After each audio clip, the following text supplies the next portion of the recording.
नमस्कार, स्वागत है आप सभी का हमारे यूट्यूब चैनल संस्कृत सरस्वती पर। मैं रामकुमार शास्त्री आप सभी संस्कृत प्रेमी अनुरागियों का हार्दिक स्वागत और अभिनंदन करता हूं। प्यारे साथियों, हम जो कुछ भी यूट्यूब चैनल के माध्यम से पढ़ रहे हैं, बार बार आप कहते हैं कि हमें इसके नोट्स वगैरह चाहिए, ऑनलाइन व्याख्या चाहिए, टेस्ट सीरीज चाहिए। तो अब हम सबको जो भी सामग्री हम पढ़ रहे हैं उसकी ऑनलाइन टेस्ट सीरीज की व्याख्यात्मक वीडियो, साथ ही पीडीएफ नोट्स, ई नोट्स और ई बुक, प्रिंटेड नोट्स, ये सारी सामग्री यदि आप चाहते हैं तो आप Sanskrit Saraswati app mobile play store पर जाकर डाउनलोड करें, इंस्टॉल करें और पढ़ें। विस्तार पूर्वक से जो सामग्री आप यहां पढ़ रहे हैं उसकी सारी की सारी प्रिंटेड, ई बुक, ई नोट्स और ऑनलाइन टेस्ट सीरीज। आज का वीडियो हम देखते हैं। वीडियो के अंत में आप मुझे जरूर बताइएगा आज का वीडियो कैसा लगा। कमेंट्स बॉक्स में आप कमेंट्स करके जो लिखते हैं उससे मुझे और ऊर्जा मिलेगी और बेहतर हम आगे सीखते रहेंगे। बहुत बहुत धन्यवाद। चलिए क्लास प्रारंभ करते हैं। शुक्लां ब्रह्म विचारि सारि परिमां आद्यां जगद्व्यापिनीं वीणा पुस्तकधारिणीं अभयदां जाड्यान्धकारपहां हस्ते स्फाटिकमालिकां विदधतीं पद्मासने संस्थितां वन्दे तां परमेश्वरीं भगवतीं बुद्धिप्रदां शारदां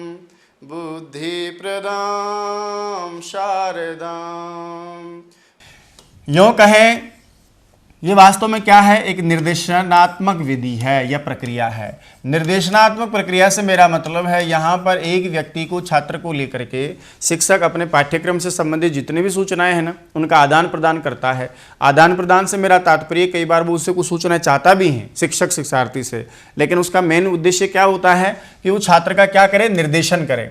निर्देशन का मतलब उसके लिए सूचनाओं को संप्रेषित करे, उसके व्यक्तित्व विकास के लिए आवश्यक जितनी भी सूचनाएं हैं, जो भी उसके लिए अधिक सीखने की आवश्यकताएं हैं, उन सभी आवश्यकताओं की पूर्ति कौन करवाता है? आपका शिक्षण करवाता है।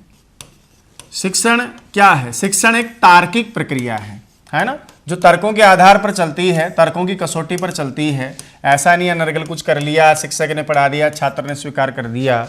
यदि मान लीजिए ऐसा कुछ लगे कि नहीं ये उपयुक्त नहीं है, तो छात्र वहाँ तर्क के माध्यम से शिक्षक के द्वारा दिए हुए ज्ञान को परखता भी है ना। सारा का सारा जो भी सीखा जाता है उसको परखा भी जाता है, सत्यता के आधार पर उसका परीक्षण भी किया जाता है।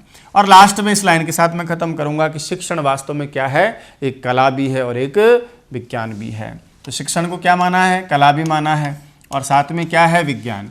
कला तो क्यों है? क्योंकि ये जन्मजात नहीं होती है, इसको अर्जित किया जाता है। पढ़ना क्या है? सीखना सिखाना या शिक्षण कार्य क्या है? एक तरह का कौशल है, हुनर है। बहुत सारे ऐसे लोग होते हैं जिनके घर वाले मान लीजिए कोई शिक्षा विभाग से नहीं जुड़े हैं, कोई टीचर नहीं, कोई अध्यापक नहीं है, लेकिन फिर भी वो आगे जाकर शिक्षक होते हैं और बहुत सफल शिक्षक होते हैं। ऐसा भी कई बार देखा गया है, क्योंकि गाँवों में ऐसा मैंने कई उदाहरण ऐसे देखे हैं जो वास्तव में अध्यापक नहीं है, लेकिन उनके पढ़ाने का, उनकी अभिव्यक्ति का, उनकी संप्रेषण का कौशल इतना जोरदार होता है कि वो स्वैच्छिक जाकर के गांव के विद्यालय में, अपने गांव के विद्यालय में सेवाएं देते हैं और जोरदार पढ़ाते हैं। तो ये वास्तव में क्या है? पढ़ाना क्या है या शिक्षण कार्य करना क्या है? कि कला है। विज्ञान इसलिए क्योंकि शिक्षण का क्षेत्र बहुत व्यापक है, कितने ही अनुसंधान आप इसमें प्रयोग कर सकते हैं। जो प्रयोग का विषय होता है, अनुसंधान का विषय होता है, उसी का नाम क्या होता है? विज्ञान होता है। तो इतनी सारी बातें आप शिक्षण के साथ जोड़कर पढ़ते हैं। दोबारा स्टार्ट करता हूं मैं। शिक्षण शिक्ष धातु से बना है, जिसमें लिट लगा प्रत्यय, उसमें आपने शिक्ष को अन करके आगे क्या बना दिया? नपुंसक लिंग में शिक्षण बना दिया। शिक्ष धातु का अर्थ होता है सीखना या सिखाना। तो सीखने की जो प्रक्रिया है उसका नाम ही वास्तव में क्या होता है? शिक्षण होता है। थोड़ा मैंने इसको विस्तार से आपको समझाने का प्रयास किया कि शिक्षण में एक शिक्षक होता है, शिक्षार्थी होता है और पाठ्यक्रम होता है। यही शिक्षण के 3 ध्रुव कहलाते हैं, जिनको देने वाले जॉन डीवी हैं। और उन सबको ध्यान में रख करके उद्देश्य के साथ पूर्व निर्धारित उद्देश्य निर्धारित करके अंत्यक्रिया जो होती है, उस अंत्यक्रिया का नाम ही बताइए क्या होता है? शिक्षण होता है। यानी पूर्व निर्धारित लक्ष्य या पूर्व निर्धारित उद्देश्य की प्रक्रिया या उसकी प्राप्ति के लिए जो छात्र और शिक्षक के मध्य पाठ्यक्रम को लेकर जो चर्चा होती है, उसका नाम ही क्या होता है? शिक्षण होता है। एडम्स ने शिक्षण को कितने ध्रुवीय बताया? 2 ध्रुवीय कहा। एक शिक्षक होता है, एक शिक्षार्थी होता है। लेकिन आगे जाकर जॉन डीवी आए, उन्होंने कहा कि नहीं, ऐसी बात नहीं है। शिक्षण वास्तव में क्या है? त्रिध्रुवीय प्रक्रिया है। बोला कौन कौन है, तो शिक्षक और शिक्षार्थी तो है ही। बोले जो अंत्यक्रिया होगी उसका आधार क्या होगा, बोले भैया पाठ्यक्रम ही तो होगा। ये ना हो तो फिर इनके बीच में कौन सी क्रिया होगी बताइए। तो क्रिया का आधार क्या होता है, पाठ्यक्रम होता है, ऐसा कहने वाले जॉन डेवी हैं। अब जो शिक्षण की प्रक्रिया उसकी विशेषताएं मैंने आपको कौन कौन सी बताई है। शिक्षण गतिशील प्रक्रिया है, शिक्षण उद्देश्य के साथ चलने वाली प्रक्रिया है, इससे व्यक्तित्व विकास होता है इसलिए विकासात्मक प्रक्रिया है, इसमें उत्तरोत्तर परिवर्तन भी होते जाते हैं। औपचारिक और अनौपचारिक दो प्रकार से शिक्षण होता है। सामाजिक और व्यावसायिक प्रक्रिया है क्योंकि दोनों से इसका जुड़ाव है। इसके तीन ध्रुवीय होते हैं, शिक्षक, शिक्षार्थी और पाठ्यक्रम, इसको कहने वाले जॉन डेवी हैं। शिक्षण क्या है, एक डायरेक्ट मेथड अप्रोच करती है, साक्षात प्रक्रिया है। ये वास्तव में क्या है, शिक्षक और शिक्षार्थी के मध्य एक अंतःक्रिया होती है। छात्र के व्यवहार में आवश्यक परिवर्तन किए जाते हैं, वांछित सकारात्मक परिवर्तन है, इसलिए उपचार विधि है। छात्र को निर्देश दिए जाते हैं, यानी उसको कुछ बताए जाते हैं, कुछ बातें सूचनाओं का संप्रेषण उसके साथ किया जाता है, इसलिए निर्देशनात्मक प्रक्रिया है। शिक्षण तार्किक प्रक्रिया है, ये कला और विज्ञान दोनों है। अब हम बात करेंगे कि शिक्षण की वास्तविक रूप से देखा जाए तो कौन कौन से चर हैं, शिक्षण के वास्तव में कौन कौन से उद्देश्य होते हैं, है ना। और साथ ही हम चर्चा करेंगे शिक्षण को प्रभावित करने वाले तत्वों की, कारकों की बातें, है ना, कि शिक्षण को आखिर कौन कौन सी चीज़ें प्रभावित करती हैं, शिक्षण के कौन कौन से चर होते हैं और शिक्षण को हम कितने प्रकार से समझ सकते हैं। प्यारे साथियों, वापस मैं बिंदु लेता हूं, नाम है कि शिक्षण को प्रभावित करने वाले कारक कौन कौन से हैं, यानी ऐसे कौन कौन सी बातें हैं जिसके द्वारा शिक्षण का कार्य या शिक्षण प्रक्रिया क्या होती है, प्रभावित होती है। तो प्रभावित करने वाले कारक, अब ये तो आप समझ ही गए होंगे कि शिक्षण की प्रक्रिया में तीन चीज़ें महत्वपूर्ण है आपके लिए। कौन कौन सी चीज़ें तीन महत्वपूर्ण है, एक चीज़ जिसका आपने नाम पढ़ा है उसका नाम तो क्या है, शिक्षक। एक चीज़ जिसका नाम आपने पढ़ा है उसका नाम है शिक्षार्थी, और एक चीज़ जिसका नाम आपने पढ़ा है पाठ्यक्रम। इसका मतलब ये तीनों चीज़ तो डायरेक्टली प्रभावित करती। सबसे पहली बात यह है कि एक बालक की शारीरिक और जो मानसिक स्थिति है या दशा है या स्थिति है, यानी बालक की शारीरिक और मानसिक दशा। सबसे पहला तो मेन कारण जो मैं मानता हूँ यही है कि बालक की शारीरिक दशा और मानसिक दशाएं यदि ठीक है तो इसका मतलब है शिक्षण कार्य सफल होगा, सुचारू रूप से चलेगा। और यदि बालक की शारीरिक मान लीजिए विकृति, सुननाई कम देता है ना, बालक की मानसिक दशा ठीक नहीं है, हमेशा तनाव में रहता है, डरा रहता है, या हो सकता है उसके घर का वातावरण ठीक नहीं है, तो निश्चित रूप से बालक की शारीरिक और मानसिक दशाएं जितनी अच्छी होती हैं शिक्षण कार्य उतना ही अच्छा होता है। अध्यापक खूब मेहनत कर रहा है लेकिन बालक का ध्यान ही कक्षा में नहीं रहता, उसका ध्यान कहीं और जगह रहता है, उसकी मानसिक दशा इसका मतलब साथ नहीं दे रही है। हो सकता है कि उसको खेलने में ज़्यादा रुचि, इसलिए हमेशा खेलने में ध्यान रहता है। हो सकता है बालक को श्रवण इंद्रिय में प्रॉब्लम है, बोलने में, उच्चारण में प्रॉब्लम है, तो यदि ये शारीरिक दशाएं अनुकूल नहीं है बालक की तो उसका अधिगम ठीक नहीं होगा, इसका मतलब शिक्षण कार्य प्रभावित होगा। दूसरी बात, बालक की शारीरिक और मानसिक दशाओं के साथ साथ बालकों में पाई जाने वाली व्यक्तिगत विभिन्नताएं ये भी बहुत बड़ा रोल अदा करती हैं। एक कक्षा में बैठने वाले सारे बालक एक जैसे नहीं होते हैं, प्रत्येक बालक किन्हीं विशेषताओं के आधार पर, विशेष बातों के आधार पर अलग दूसरे बालकों से हमेशा क्या पाया जाता है, सर्वथा भिन्न पाया जाता है। हो सकता है कि शिक्षण की स्थिति में ये चीज़ें भी प्रभावित करती हों। कैसे कि एक आपने देखा है कि सामान्य बालक कक्षा में बैठे, मान लीजिए सारे क्लास का स्टैंडर्ड एक जैसा हो, हालांकि ऐसा पॉसिबल होता नहीं है, पर मान लीजिए, और आप एक तरह का शिक्षण करवा रहे हैं तब तो पार पड़ जाती है। लेकिन यदि मान लीजिए कि एक कक्षा में आप जिस स्तर से शिक्षण करवा रहे हैं और वो हो सकता है कि एक प्रभावशाली या एक सृजनात्मक बालक के लिए बहुत हल्का हो, या हो सकता है कि वही शिक्षण एक निम्न बुद्धि लब्धि वाले बालक के लिए बहुत भारी पड़ रहा हो, तो यदि आप लेवल ऊंचा रखते हैं बच्चे समझ नहीं पाएंगे, नीचे वाले बच्चे या सामान्य औसत जिनको बच्चे आप बोलते हैं वो बच्चे नहीं समझ पा रहे हो। यदि आप निम्न बुद्धि लब्धि वाले या निम्न निष्पत्ति वाला जो बालक है जिसकी हमेशा उपलब्धि कम रहती है उसके अनुसार शिक्षण करवाएंगे तो प्रभावशाली प्रतिभाशाली बालक जो है अनुशासनहीनता करेंगे, उनको कुछ नहीं मिल रहा। तो शिक्षण कार्य को व्यक्तिगत विभिन्नताएं छात्रों की भी प्रभावित करती है। तीसरी बात, विद्यालय का भौतिक वातावरण भी, विद्यालय का भौतिक जो वातावरण है जिसमें हम कह सकते हैं उसकी कालांश या विद्यालय ग्राउंड जो भी आप रूप में मानते हैं, यानी उसकी कक्षा और जो विद्यालय का वातावरण है वही भौतिक वातावरण होगा।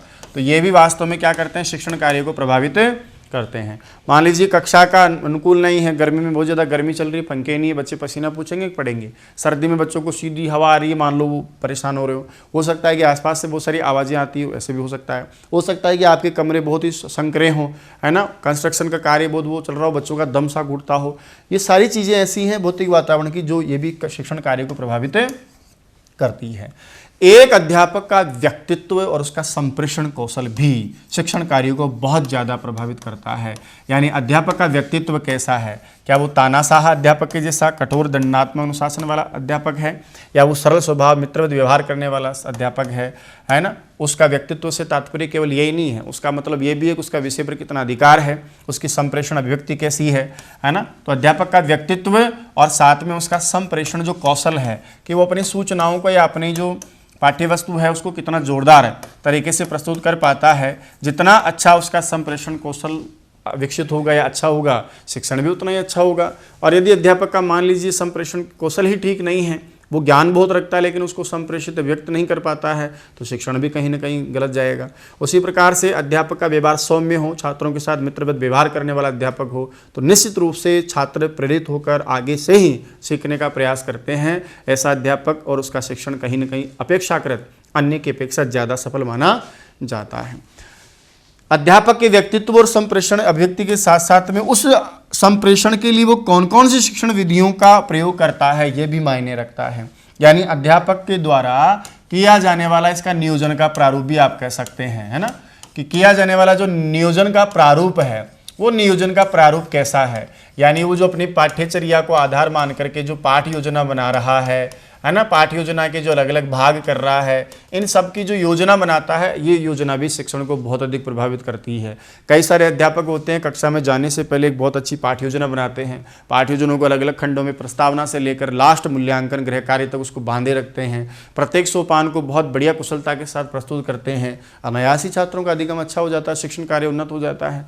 अब जो नियोजन प्रारूप उसने बनाया है उससे तो शिक्षण कार्य प्रभावित होता ही होता है, इसके साथ में वो शिक्षण कार्य में प्रयुक्त करने वाली जो उसकी शिक्षण की विधियां हैं, है ना, शिक्षण युक्तियां हैं, विधियां प्रविधियां जिनको आप जिस रूप में भी जानते हैं, वो शिक्षण विधियां उसकी कैसी हैं, कैसी शिक्षण विधियों का भी प्रयोग करता है। यदि वो अच्छी शिक्षण विधियों का, अच्छी शिक्षण विधि कौन सी होगी, जो बालकों के अधिगम में अधिकाधिक सहायक हो, पहली बात तो ये। दूसरी बात जो उसको रुचिकर शिक्षण बनाने में सहयोग करे। तीसरी बात जो लगातार बच्चों का अवधान सामान्य शिक्षण कार्य में जोड़े रखे। और चौथी विशेष बात यह है कि शिक्षण विधि वो ज़्यादा सफल मानी जाएगी जो प्रसंगानुसार अध्यापक प्रयोग करता है।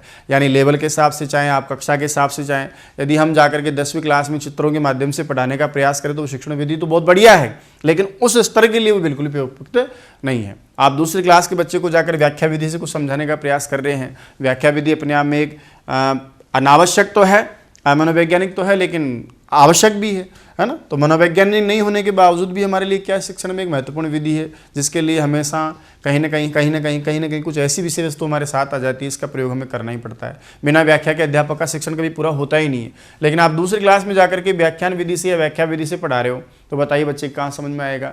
तो स्तर के अनुसार, चाहे वो कक्षा का स्तर हो, चाहे विषय का स्तर हो, चाहे विषय की जटिलता का स्तर हो, चाहे बच्चे की बौद्धिक विकास का स्तर हो, उस हिसाब से यदि आपने सही प्रसंगानुकूल जहाँ जहाँ आवश्यकता है, छोटे बच्चे को किस हिसाब से पढ़ाया आपने, उच्च स्तर पर कैसे पढ़ाया, उच्च प्राथमिक लेवल पर कैसे पढ़ाया, तो वो सारी विधियाँ आप कैसे कैसे प्रयोग करते हो, ये भी बहुत बड़ा रोल अदा करती है। और इसी को हम कहते हैं शिक्षण की व्यूह रचना। यानी पूरा का पूरा युद्ध जीतने के लिए शिक्षण क्या है वास्तव में अध्यापक के लिए कि युद्ध क्षेत्रीय है, तो उसके लिए आप कौन कौन सी व्यू रचना बनाते हैं, यानी कौन कौन सी टेक्निक्स, पूरा का पूरा जो एक प्रोग्राम आप तैयार करते हैं, वो भी शिक्षण को बहुत अधिक प्रभावित करता है। सफल शिक्षक वही माने जाते हैं जो कक्ष में जाने से पहले पूरी तरह तैयार होकर जाते हैं। और पूरी तरह तैयार होने का मतलब अपने शिक्षण का नियोजन करते हैं, व्यवस्थापन करते हैं, उसके लिए शिक्षण व्यू रचना बनाते हैं, उसके लिए कौन कौन सी विधियां काम में लेनी, वो सारी शिक्षण विधियों का जो है वहाँ संकलन किया जाता है। इसके अलावा कौन कौन प्रभावित करेंगे, शिक्षण साधन। अब शिक्षण विधि और शिक्षण साधन में क्या फर्क है भाई, तो शिक्षण विधियां तो युक्तियां हैं कि आप कौन सी विधि से या युक्ति से आप अपने शिक्षण कार्य को पूरा करवाते हैं। आप पाठ्य पुस्तक विधि का प्रयोग करते हैं, आप प्रत्यक्ष विधि का प्रयोग करते हैं, या फिर आप पाठशाला गुरुकुल परंपरा से पढ़ा रहे हैं, या फिर आप और किसी अन्य पद्धति से पढ़ा रहे हैं। शिक्षण साधन कौन है, शिक्षण को सफल बनाने के लिए जितने भी साधन आप काम में लेते हैं, यदि हम थोड़ा और अच्छे से इनको कहें ना तो एक तरह से क्या है, दृश्य श्रव्य साधन भी हो सकते हैं आपके, है ना। शिक्षण के समय प्रयुक्त किए जाने वाले जितनी भी सहायक सामग्रियां आपकी होती हैं, शिक्षण सहायक सामग्री बोल लो, दृश्य श्रव्य साधन बोल लो, वो सारे के सारे साधन भी आपके शिक्षण को प्रभावित करते हैं। यदि आप आवश्यकता अनुसार सही प्रसंगानुकूल इनका प्रयोग करते हैं तो निश्चित रूप से आपका शिक्षण सफल माना जाएगा। कभी कभार लोग क्या करते हैं, बहक जाते हैं, है ना, और उनको कह दिया जाता है कि शिक्षण सहायक सामग्री का प्रयोग करने से शिक्षण ज़्यादा अच्छा माना जाता है, छात्र ज़्यादा सीखते हैं, तो वो आर से पार सारे दिन उसी में लगे रहते हैं शिक्षण सहायक सामग्री में। अनावश्यक प्रयोग करना भी कहीं ना कहीं गलत होता है। आवश्यकता अनुसार, प्रसंगानुसार और स्तर के अनुसार बालक के साथ शिक्षण कार्य के समय यदि हम सब चीज़ों का विधिवत रूप से प्रयोग करें तो इसका मतलब निश्चित रूप से हमारा शिक्षण क्या माना जाएगा, सफल शिक्षण माना जाएगा। दोबारा देखिए कौन कौन से प्रभावित करेंगे आपको कारक, नंबर 1, बालक की शारीरिक और मानसिक दशा या स्थिति, व्यक्तिगत विभिन्नताएं, जितनी भी बालक की जो विभिन्नताएं होती हैं वो सारी की सारी विभिन्नताएं। इसके अलावा भौतिक वातावरण विद्यालय का, चाहे वो कक्षा का वातावरण हो, चाहे स्कूल खेल ग्राउंड का वातावरण हो, चाहे पुस्तकालय का वातावरण, सारे वातावरण उसमें आ जाएंगे। अध्यापक का व्यक्तित्व बहुत प्रभावित करेगा, संप्रेषण का कौशल कैसा है उसको ये भी प्रभावित करेगा, उसकी शिक्षण के नियोजन का जो प्रकार या प्रारूप उसने तैयार किया, एक मेमोरेंडम तैयार किया, वो भी इसको प्रभावित करेगा। इसमें सारी चीज़ें आ जाएंगी, आपकी पाठ्य योजना में जितने भी काम आप करें हो ना बच्चों के साथ, वो सब आ जाएगा। शिक्षण की विधियाँ और शिक्षण विरचना भी प्रभावित करती हैं, और शिक्षण के समय प्रयुक्त किए जाने वाले जितने भी सहायक सामग्री हैं, यानी शिक्षण के जो साधन हैं, वो सारे के सारे आपके क्या हैं, शिक्षण को प्रभावित करते हैं। तो दोस्तों ये थी आज की क्लास, एक नए अंदाज में, एक नए विषय वस्तु के साथ, एक नए तरीके के साथ। आशा करता हूँ आज का वीडियो आपको बहुत अच्छा लगा होगा। आज की क्लास आपकी प्रतियोगी परीक्षा के लिए बहुत लाभदायक रहेगी। दोस्तों ये वीडियो कैसा लगा, वास्तविक आपका अनुभव कैसा रहा, ये कमेंट्स बॉक्स में आप मुझे कमेंट करके जरूर बताएंगे। आपके कमेंट्स को पढ़ करके मैं जवाब दूंगा, और भी हम बहुत सारी अच्छी अच्छी चीज़ें पढ़ते रहेंगे, सीखते रहेंगे। आपके कमेंट्स से मुझे जो ऊर्जा मिलती है, यकीन मानिएगा आने वाली क्लासें और भी जोरदार होंगी, आपके लिए जो वास्तव में फायदेमंद रहेंगी। रीट और सीटेट या कोई भी सीट परीक्षा होगी उसमें हम बहुत अच्छे प्राप्त करेंगे। बने रहिएगा चैनल के साथ। जय तो संस्कृतम, जय तो भारतम।